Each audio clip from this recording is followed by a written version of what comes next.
Telangana gazetted ఉద్యోగుల సంఘ రాష్ట్ర అధ్యక్షులు ఏలూరు శ్రీనివాసరావు గారు, అదేవిధంగా జిల్లా అధ్యక్షులు కృష్ణ యాదవ్ గారు, వేదిక మీద ఉన్నటువంటి గెజిటెడ్ అసోసియేషన్ సభ్యులు, నేను ఇక్కడికి విచ్చేసినటువంటి ఉద్యోగులు అందరికీ కూడా పేరు పేరున నమస్కారాలు.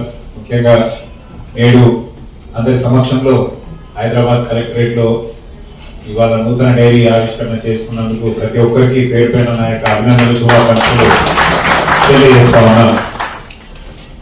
ఇందాక శ్రీనివాసరావు గారు, కృష్ణ యాదవ్ గారు చెప్పినట్టు ప్రభుత్వం ఏం తలపెట్టినా కానీ అది సక్సెస్ఫుల్ గా తీసుకెళ్లాలంటే అది ప్రభుత్వ ఉద్యోగితోనే అది సాధ్యం.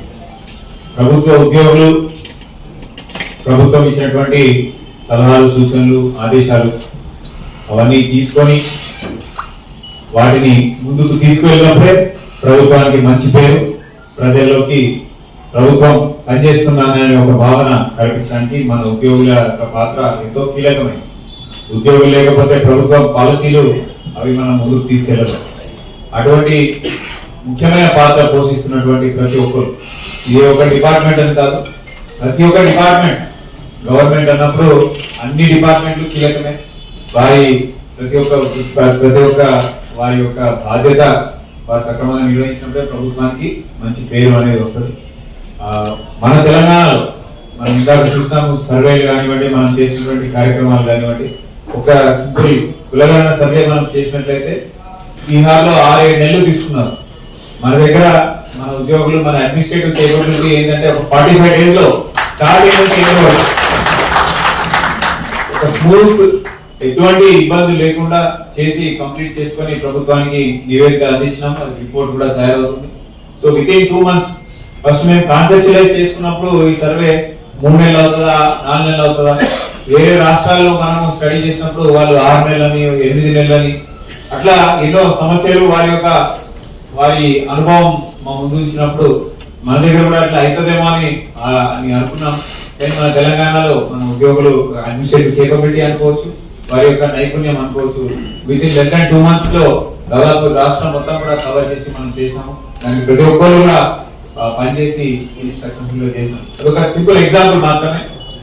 అట్లా ప్రభుత్వ ఉద్యోగులు మనకి ఎస్పెషల్లీ గెస్టెడ్ ఆఫీసర్స్ అన్నప్పుడు వారు డిపార్ట్మెంటల్ హెచ్ఓడీస్ కానీ, అక్కడ కన్సర్న్ డిస్ట్రిక్ట్ ఆఫీసర్లుగా వారి కింద స్టాఫ్ ని వారు లీడర్షిప్ పొజిషన్ లో వారికి మన ఒక దారి చూపే విధంగా, ఒక ఆదర్శంగా మీరందరూ ఉండే ఒక పాత్రలో ఉన్నారు.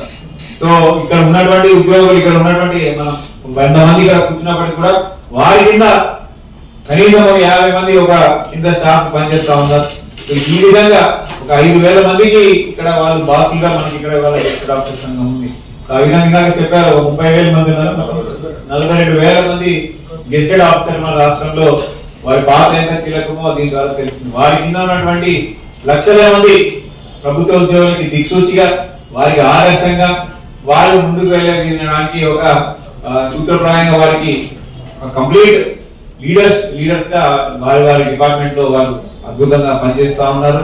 ఖచ్చితంగా వారు ఇందాక చెప్పినట్టు అందుకే గెస్ట్ ఆఫీసర్ ల్యాండ్ విషయంలో ఇమీడియట్ గా ప్రాసెస్ చేసి ఇచ్చినాము. ఎందుకంటే ఉద్యోగులు మనం మంచిగా ఏది వాటెవర్ మనం చేసినప్పుడు ఖచ్చితంగా వారి నుంచి ఇంకా మంచిగా ఒక మోటివేషన్ ఉంటది, వారు ఇంకా పనిచేయడానికి ఒక ఎనర్జీ, ఒక ఆసక్తి అనేది చూపుతారు. ఆ విధంగా నేను చేస్తాను. తప్పకుండా వారు చేసినట్టు ప్రభుత్వం కూడా డెఫినెట్ గా ఆర్థికంగా అవన్నీ చూసుకొని, వెసులుబాటు చూసుకొని వారికి కూడా సానుకూలంగా గౌరవ ముఖ్యమంత్రి వారికి కూడా హామీ ఇచ్చిన ముందుకు తీసుకెళ్తారని చెప్పేసి తెలియజేస్తూ, మనం ఇంతకుముందు సాధించినట్టు కంటే కూడా ఈ సంవత్సరం ఇంకా మంచిగా ఉండాలని, మీ కుటుంబాలు మీకు మంచి హెల్త్, అన్ని హ్యాపీనెస్ ఉండే విధంగా చేస్తూ ప్రభుత్వానికి మన పర్సనల్ లైఫ్ లో బాగుతూ, ప్రొఫెషనల్ లైఫ్ లో కూడా బాగా పనిచేస్తూ, మన డిపార్ట్మెంట్ కి, మన గవర్నమెంట్ కి, మనం అందరికీ కూడా మనం పనిచేసినట్టు మనం బాగా మంచిగా పనిచేసి మనకి పేరు వస్తే మన కుటుంబానికి వచ్చినట్టే. సో ఆ విధంగా చేయాలని చెప్పేసి కోరుతూ, మీ గెస్టెడ్ ఆఫీసర్స్ వన్స్ అగైన్ ఈ కొత్త సంవత్సరం 2025 మీరు అనుకున్నటువంటి హామీలన్నీ నెరవేరాలని చెప్పేసి మీ అందరికీ కూడా నేను శుభాభినందనలు తెలియజేస్తూ, మరొకసారి పేరు పడిన మీ అందరికీ నూతన సంవత్సర, సంక్రాంతి అన్ని శుభాకాంక్షలు. ఈ కొత్త సంవత్సరం అన్ని శుభాలు మీరు చేకూరాలని కోరుకుంటూ సెలవు తీసుకుంటాను.